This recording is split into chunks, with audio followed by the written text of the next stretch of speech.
ku soo biir dunida casriga ah oo maanta baqaado IBS Visa Card. wax ka ogow faa'iidooyinka qaadashada kaarka casriga ah ee IBS Visa Card. IBS Visa Card waxa uu haystaa ogolaansho caalami ah. waxa uu ku fududeynayaa inaad si fudud u maamulin karto lacagahaaga meel kasta aad joogtid si ammaan ah.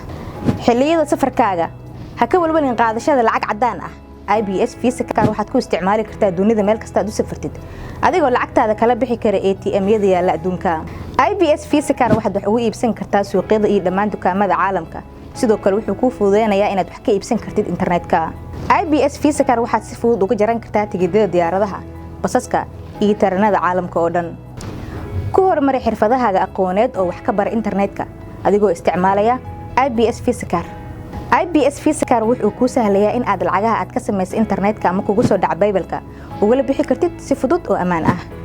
24 saac 7 maalmood habeenii maalin waxa ku diyaar qaybta adeega macaamiisha oo aad la soo xiriiri kartid mar kasta iyo meel kasta. qaadashada iyo dalbashada kaarka IBS Visa Card waa in ka yar 5 daqiiqo. booqo xarunta kugu dhow ee IBS Bank. ku xirnow IBS Bank mar kasta iyo meel kasta.